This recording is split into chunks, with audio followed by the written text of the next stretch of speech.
오늘은 에베소서 1장 말씀입니다. 오늘도 주시는 말씀의 은혜가 우리 안에 넘치기를 원합니다.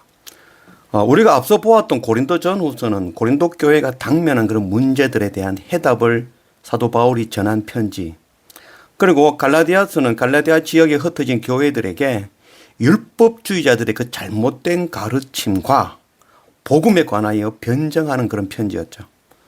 그리고 오늘부터 6일 동안 보게 될 에베소서는 교회의 본질, 우리가 교회론이라고 하죠. 또 교회와 그리스도의 관계, 이걸 기독론이라고 하죠. 여기에 대해서 가르치는 그런 교리서라 할 수 있겠습니다. 앞으로 6일 동안 에베소서를 통해서 또 교회의 본질과 또 이 교회와 그리스도와 또 우리의 관계를 깊이 깨달아 하는 그런 은혜가 우리 가운데 넘치기를 원합니다. 1절, 하나님의 뜻으로 말미암아 그리스도 예수의 사도된 바울은 에베소에 있는 성도들과 그리스도 예수 안에 있는 신실한 자들에게 편지하노니 하나님 우리 아버지와 주 예수 그리스도로부터 은혜와 평강이 너희에게 있을지어다. 에베소서는 이 사도 바울이 AD 62년경에 바로 2년 동안 이 로마 감옥에 투옥되죠. 그 로마 감옥에서 투옥된 상태에서 에베소 교회에 보낸 편지입니다. 사도 바울이 로마 옥중에서 기록한 편지가 4권이 있죠. 에베소서, 빌립보서, 골로새서, 빌레몬서. 그래서 이 에필골몬이라고 하죠. 이 4권의 성경이 바로 옥중 서신이죠. 지금 사도 바울은 로마 감옥에서 에베소 교회에게 예수 그리스도의 은혜와 평안을 전하고 있는 것이죠. 감옥에서. 그래서 사도 바울이 전하는 이 은혜와 평안이라는 것은 이 땅에서 잘 먹고 잘 살고 부자 되고 성공하고 자녀가 잘 되고 행복한 것, 그것 이야기한 게 아니죠. 감옥에 갇혀 있지만 복음과 함께 고난당하고 핍박당하고 있지만 그런 가운데에서도 누리는 바로 그리스도의 은혜와 평안인 것입니다. 이런 은혜와 평강이 우리 안에 넘치기를 원합니다. 그래서 그리스도를 믿는 자는 반드시 핍박을 받게 될 것입니다. 그 가운데 우리가 인내함으로 하나님의 때를 기다리고 믿음의 길을 두렵고 떨림을 끝까지 달려갈 줄 아는 그런 우리가 되기를 원합니다.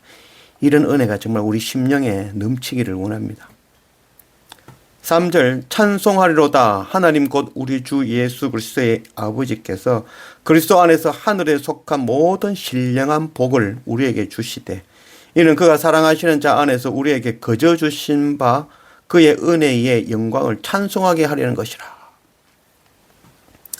사도 바울은 로마 감옥에서 하나님을 찬양하며 에베소 교회에 우리를 구원하신 그 십자가 예수 그리스도 그 속량의 은혜에 감사하며 이 복을 누리며 자유케 하심을 찬양하는 것, 이게 마땅한 거 아니냐, 우리 다 같이 찬양하자 라고 편지를 보내고 있는 것이죠. 오늘 3절 말씀에 하늘에 속한 모든 신령한 복이죠. 복, 어디에 속한 복요? 하늘에 속한 것입니다. 사도 바울의 은혜와 평강, 사도 바울이 전하는 복은 이 땅의 복이 아니죠. 바로 신령한 복, 하늘에 속한 복을 이야기하고 있는 것입니다. 이런 복을 누리는 그런 우리가 되기를 원합니다. 11절, 모든 일을 그의 뜻에 결정대로 일하시는 이의 계획을 따라 우리가 예정을 입어 그 안에서 기업이 되었으니 이는 우리가 그리스도 안에서 전부터 바라던 그의 영광의 찬송이 되게 하리 하심이라. 우리가 하나님께 구하는 복, 기도하며 복 주세요, 복 주세요 하는 그 복과 하나님께서 우리에게 주시고자 하는 복이 다르죠. 우리가 복 구하는 것, 세상에서 돈이죠. 돈, 힘, 성공, 건강, 자녀가 잘 되는 것, 이게 우리가 구하는 복 아닙니까? 그러나 하나님께서 주시고자 하는 복은 죄인인 우리를 거룩하고 흠없게 하셔서 하나님의 기업을 상속받는 그런 아들이 되게 하시는 복인 것입니다. 이 땅에 그 어떤 뭐 돈 얼마, 집 얼마, 뭐 어떤 건강, 그거와는 차원이 다른 것이죠. 하나님의 나라를 얻는 그 복을 주시겠다는 것입니다. 우리가 아버지로부터 용돈 구할 것이 아니라 아버지를 구하면 전부를 얻는 것 아니겠습니까? 우리가 이 땅의 것 바라보며 살아가는 자가 아니라 정말 하나님 나라, 하나님 나라의 그 기업 바라보며 살아갈 줄 아는 그런 우리가 되기를 원합니다. 15절, 이로 말미암아 주 예수 안에서 너희 믿음과 모든 성도를 향한 사랑을 나도 듣고 내가 기도할 때에 기억하며 너희로 말미암아 감사하기를 그치지 아니하고. 사도 바울 이렇게 이야기하고 있는 거죠. 앞서 말한 것처럼 여러분들이 그리스도 안에서 거룩하고 흠이 없게 되어 하나님의 아들이 되어 하나님의 인치심을 받는 것을 듣고 감사하며 엎드릴 때마다 여러분들을 위하여 기도하고 있습니다. 라고 지금 사도 바울이 말하고 있는 것입니다. 18절 너희 마음의 눈을 밝히사 그의 부르심의 소망이 무엇이며 성도 안에서 그 기업의 영광의 풍성함이 무엇이며 그의 힘의 위력으로 역사하심을 따라 믿는 우리에게 베푸신 능력의 지극히 크심이 어떠한 것을 너희로 알게 하시기를 구하노라. 말이 좀 어렵게 되어 있는데 이게 바로 에베소서를 기록한 사도 바울의 기록 목적이라겠습니다.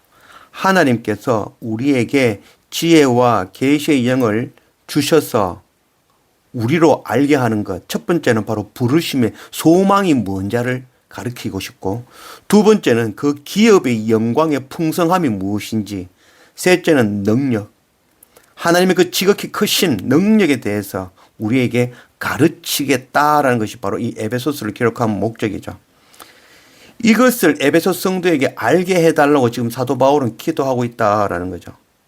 그래서 첫 번째 부르심의 소망, 소망은 바로 죄인된 우리가 거룩하고 흠없게 되어서 구속, 곧 죄 사함을 주셔서 하나님의 아들이 되는 것, 하나님 나라의 기업을 얻는 하늘나라의 소망을 이야기하는 것입니다. 둘째는 기업은 하늘에 있는 것이나 땅에 있는 것이나 다 그리스도로 통일되게 하신 것.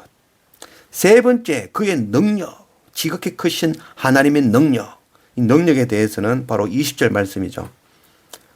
20절, 그의 능력이 그리스도 안에서 역사하사 죽은 자들 가운데서 다시 살리시고 하늘에서 자기의 오른편에 앉히사 모든 통치와 권세와 능력과 주권과 이 세상뿐 아니라 오는 세상에 일컫는 모든 이름 위에 뛰어나게 하시고 또 만물을 그의 발 아래에 복종하게 하시고 그를 만물 위에 교회의 머리로 삼으셨느니라. 우리를 구속하시고 우리에게 기업을 주신 그 하나님의 지극히 크신 능력, 그리스도를 죽은 자 가운데서 다시 살리시는 능력, 그를 다시 부활하시고 하늘에 올라서 하나님 우편에 앉아 계시게 하시는 능력, 그에게 만물 위에 뛰어난 이름을 주시는 능력, 만물을 주님의 그 발 아래 복종하게 하시는 능력, 만물 위에 교회를 두시고 그 교회의 머리가 되신 예수 그리스도의 그 능력, 바로 하나님의 능력인 것이죠. 우리를 구속하신 이유는 비밀을 알게 하려 하심입니다. 그 비밀은 바로 하늘에 있는 것이나 땅에 있는 것이나 전부가 다 그리스도 안에서 통일되게 하는 것입니다. 에베소서는 우리를 구속하시고 만물이 그리스도 안에서 통일하시는 구속의 비밀을 가르쳐 주시기 위해서 기록한 성경이죠. 우리가 단지 예수 그리스도를 믿고 구원받다 하는 것으로 끝나는 것이 아니라 그 구속 안에는 더 큰 비밀이 숨겨져 있고 우리에게 그 구속의 더 큰 비밀을 열어주기 위해서 에베소를 주신 것이죠. 그리스도 안에서 통일하시는 구속의 비밀. 그리스도 안에서 하늘에 있는 것이나 땅에 있는 것이나 모든 만물이 통일되게 하시는 그 비밀. 그 비밀은 바로 한 통치자 아래 들어가는 것이죠. 왕이 동일하면 그 통치권에 있는 모든 나라는 하나가 되어지는 것입니다. 예수 그리스도를 죽은 자 가운데서 살리시고 하늘에 올리사 하나님 우편에 앉으셔서 만물 위에 뛰어난 이름을 주셔서 만물을 그 발 아래 복종하게 하시는데 그 만물 위에 교회를 세우시고 그 교회의 머리 되심으로 예수 그리스도께서 교회의 머리 되심으로 전부를 통일시킨 것입니다. 23절 교회는 그의 몸이니 만물 안에서 만물을 충만하게 하시는 이의 충만함이니라. 교회는 바로 그 구속의 비밀과 기업의 비밀을 담고 만물 위에서 그리스도와 함께 통치하여 만물 위에 하늘의 신령한 복을 주시는 그리스도의 몸이요 그리스도는 교회의 머리이십니다. 날마다 말씀과 예배로 엎드리며 우리의 머리 대신 교회의 머리 대신 주님 앞에 하나 되는 날마다 엎드리는 그런 우리가 되어지기를 원합니다.